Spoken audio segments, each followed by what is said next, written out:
नमस्कार दोस्तों। आज हम बात करेंगे संस्कृत साहित्य के अत्यंत प्रसिद्ध और भावनात्मक नाटक स्वप्न वासव दत्ता की, जिसे महान संस्कृत नाटककार भास ने रचा था। यह नाटक केवल एक प्रेम कहानी नहीं है, बल्कि इसमें राजनीति, कूटनीति, त्याग, निष्ठा, कर्तव्य और पुनर्मिलन की ऐसी अद्भुत गाथा है जो आज भी लोगों के हृदय को छू लेती है। इस कहानी का केंद्र है वत्स देश के राजा उदयन, उनकी प्रिय रानी वासव दत्ता और उनके बुद्धिमान मंत्री योगंधरायण। आइए इस सुंदर कथा की यात्रा शुरू करते हैं। वत्स देश और राजा उदयन बहुत समय पहले भारत में वत्स नाम का एक समृद्ध और शक्तिशाली राज्य था। उस राज्य के राजा थे उदयन। राजा उदयन केवल एक वीर योद्धा ही नहीं, बल्कि अत्यंत संवेदनशील, कला प्रेमी और बुद्धिमान शासक थे।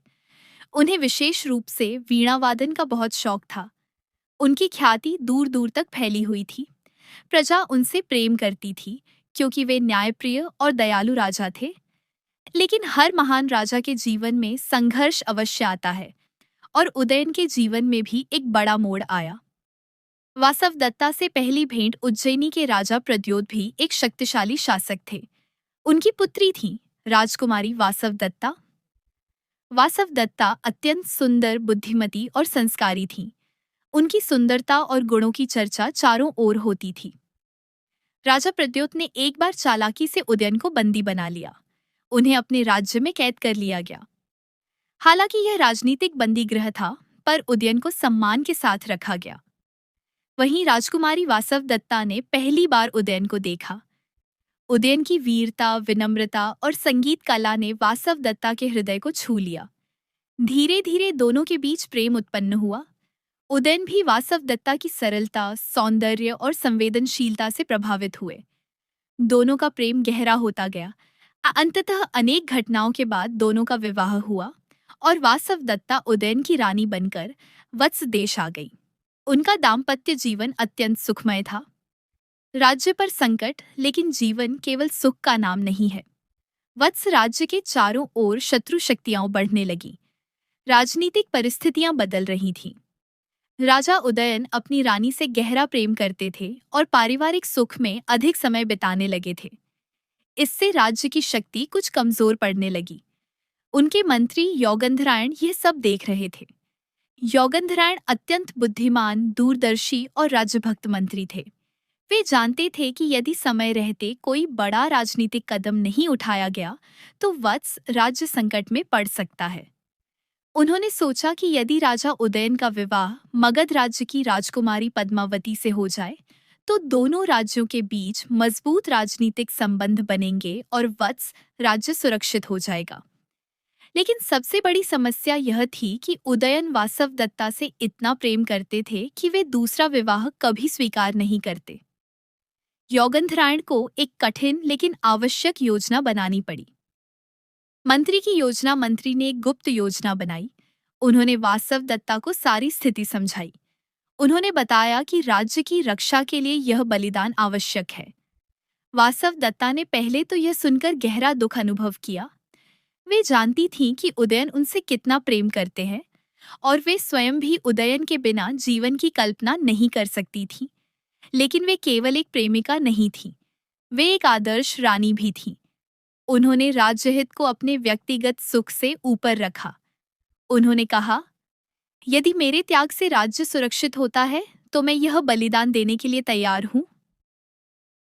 यही वासव दत्ता के चरित्र की महानता थी। योजना के अनुसार महल में आग लगने का नाटक रचा गया।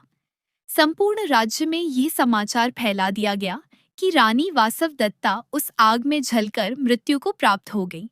पूरा राज्य शोक में डूब गया। लेकिन सत्य यह था कि वासव दत्ता जीवित थीं। उन्हें गुप्त रूप से सुरक्षित स्थान पर रखा गया। उदयन का शोक जब राजा उदयन ने यह समाचार सुना तो वे भीतर से टूट गए। उनकी प्रिय वासव दत्ता, जिनके बिना वे जीवन की कल्पना भी नहीं कर सकते थे, अब इस संसार में नहीं थीं। वे गहरे शोक में डूब गए। उनका मन राजकाज से हट गया। वे उदास रहने लगे, वीणा भी नहीं बजाते थे। उनकी आंखों में केवल वासव दत्ता की स्मृतियां थीं। महल का हर कोना उन्हें उनकी याद दिलाता था। यह दृश्य अत्यंत मार्मिक था, यही इस नाटक का भावनात्मक केंद्र है। एक राजा जो सत्ता से अधिक प्रेम को महत्व देता है। पद्मावती से विवाह समय बीतता गया। मंत्री योगेंद्रायण ने धीरे धीरे उदयन को समझाया कि राज्य की सुरक्षा और भविष्य के लिए उन्हें मगध की राजकुमारी पद्मावती से विवाह करना चाहिए। उदयन के लिए यह निर्णय बहुत कठिन था। वे वासव दत्ता को भूल नहीं सकते थे, लेकिन एक राजा के रूप में उनका कर्तव्य भी महत्वपूर्ण था। अंततः उन्होंने राज्यहित में यह विवाह स्वीकार कर लिया। मगध की राजकुमारी पद्मावती अत्यंत विनम्र, समझदार और उदार हृदय वाली थीं। उन्होंने उदयन के दुख को समझा। वे जानती थीं कि उदयन का हृदय अभी भी वासव दत्ता की स्मृतियों से भरा है। फिर भी उन्होंने कभी शिकायत नहीं की। वासव दत्ता का दासी रूप उधर, वासव दत्ता ने स्वयं को छिपाकर महल में रहने का निर्णय लिया। वे एक साधारण दासी के वेश में रहने लगी। यह उनके जीवन का सबसे कठिन समय था। कल्पना कीजिए, एक रानी जो कभी महल की स्वामिनी थी, अब एक सेविका बनकर उसी महल में रह रही है। वे अपने पति को सामने देखती थी, उनकी पीड़ा महसूस करती थी, लेकिन अपनी पहचान प्रकट नहीं कर सकती थी। वे पद्मावती को भी देखती थी, जो उदयन के जीवन में नई रानी बन चुकी थी, लेकिन वासव दत्ता के मन में ईर्ष्या नहीं थी, केवल प्रेम और त्याग था। यही उन्हें महान बनाता है। स्वप्न का प्रसंग। एक दिन राजा उदयन अत्यंत व्याकुल थे। रात को उन्होंने स्वप्न देखा। उस स्वप्न में उन्हें वासव दत्ता दिखाई दी। ऐसा लगा जैसे वे जीवित हों, जैसे वे अभी भी उनके पास हों। उदयन का हृदय भावनाओं से भर उठा। उन्होंने सोचा, क्या यह केवल स्वप्न था या वास्तव में वासव दत्ता मेरे आसपास है? यहीं से नाटक का शीर्षक आता है, और स्वप्न वासव दत्ता, अर्थात स्वप्न में दिखाई देने वाली वासव दत्ता। यह केवल एक स्वप्न नहीं, बल्कि प्रेम की अमृता का प्रतीक है। सच्चा प्रेम मृत्यु से भी परे होता है। रहस्य का खुलना। धीरे धीरे परिस्थितियां अनुकूल होने लगी। मंत्री योगेंद्रायण ने देखा कि अब सत्य प्रकट करने का समय आ गया है। राजनीतिक उद्देश्य पूरा हो चुका था। मगध से संबंध स्थापित हो चुके थे।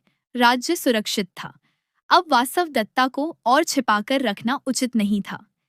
एक उपयुक्त अवसर पर योगेंद्रायण ने राजा उदयन के सामने सच्चाई प्रकट की। उन्होंने बताया कि वासव दत्ता मरी नहीं थी, वे जीवित है। पहले तो उदयन को विश्वास ही नहीं हुआ। उन्हें लगा जैसे यह भी कोई स्वप्न है।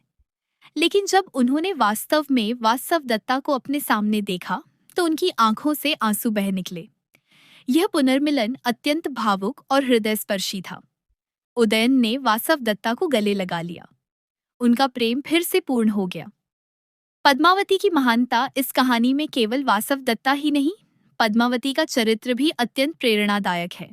जब उन्हें सच्चाई पता चली, तो उन्होंने वासव दत्ता के प्रति सम्मान प्रकट किया। उन्होंने ईर्ष्या या क्रोध नहीं दिखाया, बल्कि उन्होंने वासव दत्ता के त्याग और महानता को स्वीकार किया। उन्होंने समझा कि यह सब राज्य और प्रेम दोनों की रक्षा के लिए किया गया था। इस प्रकार दोनों रानियों के बीच भी सौहार्द स्थापित हुआ। यह भारतीय साहित्य में स्त्री चरित्रों की उच्च गरिमा को दर्शाता है। योगेंद्रायण की भूमिका। मंत्री योगेंद्रायण इस नाटक के सबसे महत्वपूर्ण पात्रों में से एक है। वे केवल एक मंत्री नहीं, बल्कि एक सच्चे राष्ट्रभक्त हैं। उन्होंने व्यक्तिगत भावनाओं से ऊपर उठकर राज्यहित को प्राथमिकता दी। उनकी योजना कठोर अवश्य थी, लेकिन उसका उद्देश्य पवित्र था। वे जानते थे कि कभी-कभी बड़े हित के लिए कठिन निर्णय लेने पड़ते हैं। उनकी बुद्धिमत्ता और दूरदर्शिता के कारण ही अंततः सबका कल्याण हुआ। नाटक का संदेश। स्वप्न वासव दत्ता केवल एक प्रेम कथा नहीं है। यह हमें कई गहरे जीवन संदेश देता है। पहला, सच्चा प्रेम त्याग में भी होता है। वासव दत्ता ने अपने प्रेम को पाने के लिए नहीं, बल्कि बचाने के लिए त्याग किया। दूसरा, कर्तव्य और भावना के बीच संतुलन आवश्यक है। उदयन ने प्रेम के साथ साथ राज्य के प्रति अपने दायित्व को भी निभाया। तीसरा, बुद्धिमान नेतृत्व समाज को बचा सकता है। योगेंद्रायण की दूरदर्शिता इसका प्रमाण है। चौथा, महानता ईर्ष्या में नहीं, स्वीकार में है। पद्मावती का चरित्र यह सिखाता है। समापन। दोस्तों, स्वप्न वासव दत्ता भारतीय नाट्य परंपरा की एक अमूल्य धरोहर है।